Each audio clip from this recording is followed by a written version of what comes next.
So what I'm going to share with you guys, just a few images, and almost everything I'm going to show you, and I'll tell you when it's not, is one light. And that's one thing that I want to share with you guys, is how we can simplify and still get beautiful, dramatic lighting as simply as possible. Most of these are just speed lights, you know, speed lights, boom. I've been a commercial photographer for years, and I have all kinds of giant, big lighting equipment stuff, but 90% of the time when I go out to shoot, I want to just bring speed lights. I want to have everything in one bag if I can, maybe a little extra side bag of backup stuff. But if you can do amazing work out of one bag with 2 or 3 of these speed lights, I think it lowers the entry to everybody doing better work.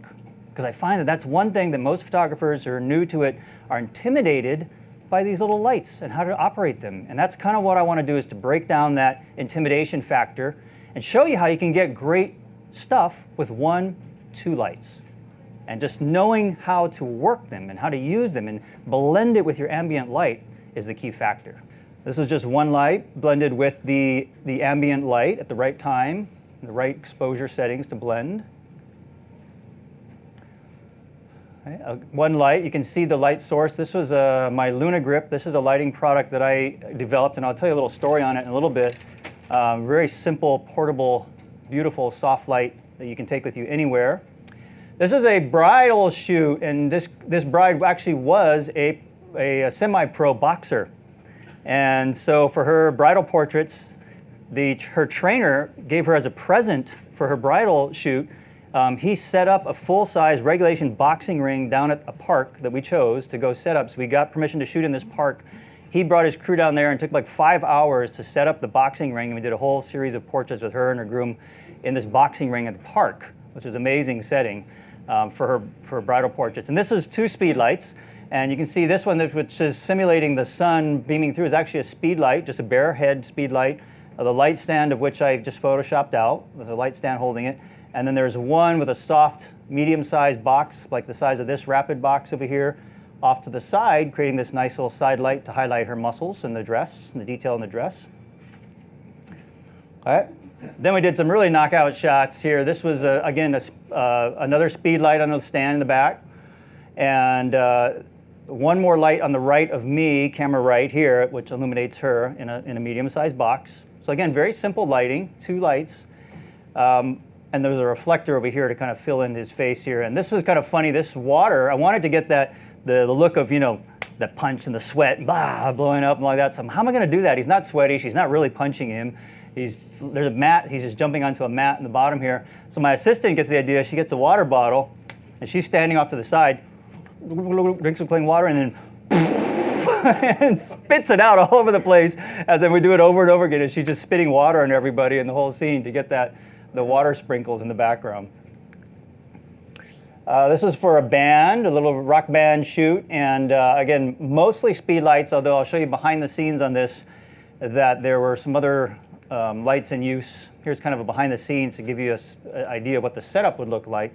So speed lights here, speed lights there, speed light clamped that's shooting across to him there.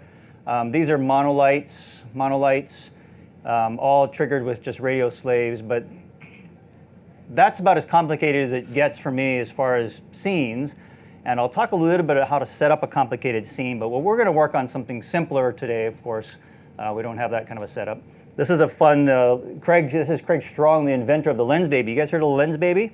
They have them here. Everybody's got or probably has heard of them by now, but this is one of his iterations of the Lens Baby. So I did a portrait of him, and he's really quite the mad scientist. So that was my idea, was to do a mad scientist, kind of an image of him. A little behind the scenes, my assistant and I setting it up. We used a ring light for the main light, which is why you have that cool reflection in his glasses right here, and I can shoot so close with that ring light. And then speed lights everywhere. There's speed light underneath here, lighting up the bowl, which we're going to put some dry ice into there. Speed lights up here, speed lights there, all just kind of aiming at certain parts that I want to illuminate. So they're kind of controlled and gelled and all that, which we'll talk about in a little bit, how to do all that. This was a shot out, we did a little ninja fantasy anime shoot out in the forest one night, and several lights in this one. I'll show you a little behind the scenes in this too. Speed lights there. There's a speed light in the tree, which you'll see. Speed light inside the lantern with a warm gel. Speed light behind the smoke machine. Speed light up here with a grid spot aiming down there. So mostly speed lights. I think I ran out of speed lights and had to add maybe one or two more of my monolights to make that happen.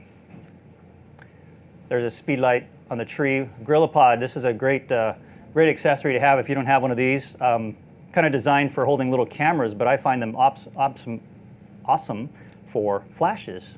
Whether you're going to cling it to something like a tree and aim it, or just put it on the ground or on a chair right here. We could just stick it on this chair and, you know, there's my light stand and shoot a speed light back at somebody, which we'll play with that a little bit later too. There's another version of the finished images there.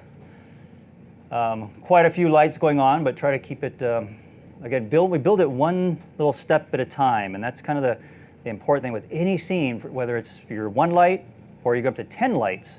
It's just, you just start with your main thing. There's a very specific process, and this is a really fantastic learning process for you guys. If you can borrow extra lights, maybe rent some for the day, and challenge yourself to go out there and do a complicated scene with multiple lights, because you learn so much. I often get portfolio images when I just put myself out to do a personal project. So I'm going to take 10 lights out and go and see what I can do with them. It doesn't have to be, you know, for a job. It could just be a personal project, but you're going to learn a ton from it. Lighting is just as much about shadows, more so maybe, as it is about light. What the big mistake that most beginners make, what I made when I was starting out, was I just thought that you just throw a bunch of light on it and that's lighting. You know, like a photo should be just lit. You know, maybe there's like perfectly even, one on each side, kind of two umbrellas here, one behind the camera, whatever. And if it had a lot of light on it, it was well lit. And yes, that means it's lit, but it doesn't have lighting, it doesn't have depth, it doesn't have passion to it. So one of my first rules is distance diminishes dimensionality. And what that means is simply this, that the closer a light source is, the softer, the more it wraps your subject, the more it hugs and loves and creates smooth shadows. The further it is, the harsher the shadows.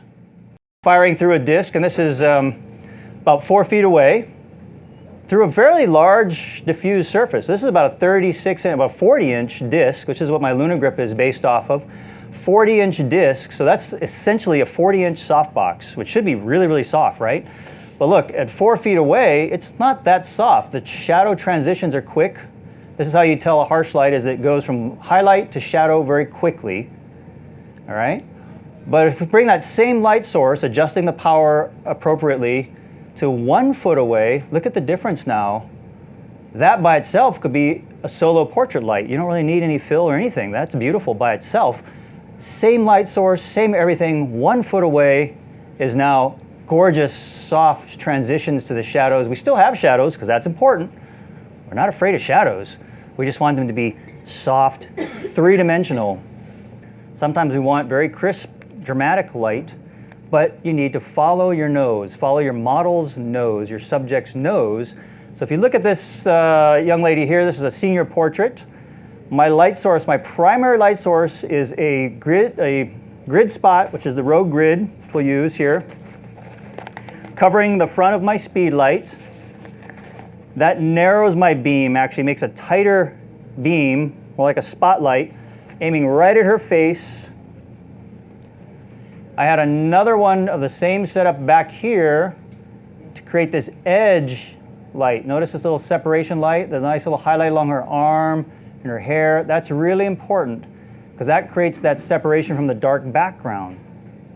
And this is one of the things that I want you guys to take home with you guys today, is that simply by adding one more light, as an edge light, a hair light, a separation light, you can create a whole nother level in your imagery. And it's simple. You don't even have to, this could be off by a stop under, a stop over, and you still will kind of work because it's just an edge light. The main light needs to be right on, but the background light doesn't need to be even that accurate sometimes to actually work as a nice separation and adds drama. Now, let's talk about candle power. And the reason why I want to talk about this is because most people don't totally understand the relationship between your f-stop and your flash power. So let's put it in black and white. Let's pretend that one flash unit gives you an exposure of f4. This is a random number because one flash doesn't necessarily give one f4, right?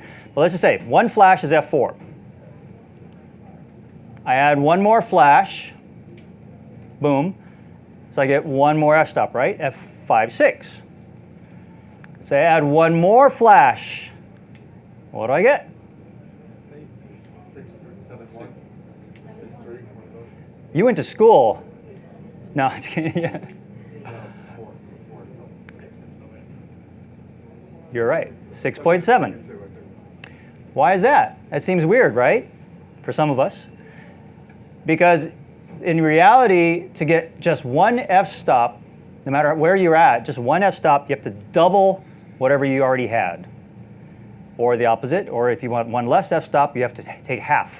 And that becomes important because when you start putting flash units, this one of the things that I have here, this is a triple flash adapter where I can put 3 Speedlights into a box, because sometimes I'm outside shooting in the full sun and I want to use a soft box. One Speedlight may not quite cut it. You got to add another one. So I had one more Speedlight. I've now given myself one extra f-stop. But what if I needed 2 f-stops more? I've got to put 4 Speedlights, not 3. And so even that wouldn't be quite there enough. So it becomes exponentially harder. And that's the main thing I want you guys to just keep tabs on in your brain, because when we start adjusting Speedlights, a lot of times I'll have my assistants, I'll say, okay, I've got 2 Speedlights going on, and I need one more. They're at half power each, and I need one more stop. If I had one Speedlight is at half power, but I needed one more stop, what would I do to the Speedlight? Go to full. I have 2 Speedlights and they're at half, and I need one more stop. What do I need to do to both of them? Both need to go to full. Not just one to full, both need to go to full. Okay, make sense? The lighting behind this was, it was full sun, and you can see the sun on their shoulders, putting that nice little edge light. You can see their shadows cast by the sun. But I needed to fill to have light on their faces because they're coming towards me. I had them purposely facing, I picked a spot on the road where they would be backlit by the sun. So my sun is my backlight. My main light, I'm going to use, there's another shot from the same. It was a triple threat with 3 Speedlights just bare. That's it. And they were balanced so that they balanced with the sun, gave me enough fill to match the sun. And my assistant, being because it's mobile, we just use a pole a lot of the times rather than a light stand. We just ran with the couple as they ran towards me. So I had the couple run up the street towards me, and the assistant would just run, kind of keep the same distance with that light, and I could fire it off pretty darn quick as they came up the road. So this was a store. We wanted it to be bright and airy. So one big panel, one big scrim gym type thing, and Speedlights behind it. And there's also one little box like this right here. Okay, this size, exact size box up on a light stand, way in the back to create the little hair light on them because the shop light was not quite enough. So that's kind of lighting all the stuff in their hair. And this is the main light, the window light. And that's our setup, two lights. So here's an example of simple senior portrait, one light, the Luna Grip out in the existing light, and the setup behind this. And the main thing is look at the beautiful soft light, the cool little twinkly catch lights in her eyes. And the setup is simply that. Put her in some shade, expose for the ambient, minus 1-ish f-stop. If you don't know what that means, you'll do it. We'll do it when we go outside and you'll see the difference. So that my background becomes nice and dark and rich. And then the existing light, what's already there, becomes your fill light. All right, so when you dial it down one stop, your existing light becomes fill. Now you need a main light, and that's where whatever you use here, in this case the Luna Grip, comes into play, or an Octabox, Rapid Box, whatever. Okay, so one light setup. This is a 2 light setup in the studio. Maybe we could try one of these as well. This is just using 2 Luna Grips and a clamshell. Clamshells are great for beauty glamour light. We got that nice twinkly light. It kind of takes away the shadows. It just has a nice glow. If you have a model with a good, fairly perfect face, the clamshell works really well. So this is 2 shots. So the way I shot this was, this is the finished image. First shot was this. I wanted wide angle, but the light source needed to be close to give me the quality of light I wanted, but obviously I don't want the light source in the shot, so I shoot it twice. Just hold real still, or you can use a tripod, shoot once, boom, like this. Tell my assistant, get out of there, shoot the second shot, boom, like this. And then I've got a few steps in Photoshop that I can just layer those, auto-align them, and erase that box right out, and literally in 30 seconds, you've got the finished image.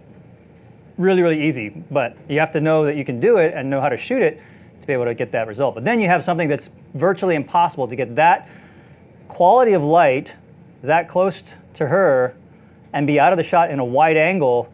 It's kind of hard to do without knowing how to take that thing out of there, okay? Outside, what we're gonna do then is to take the ambient light and we'll shoot it normally, adding some flash.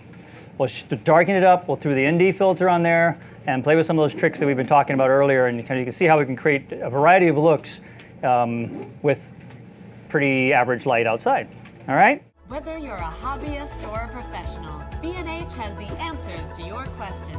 Experience a world of technology at our New York City Superstore. Connect with us online or give us a call. Our staff of experts is happy to help.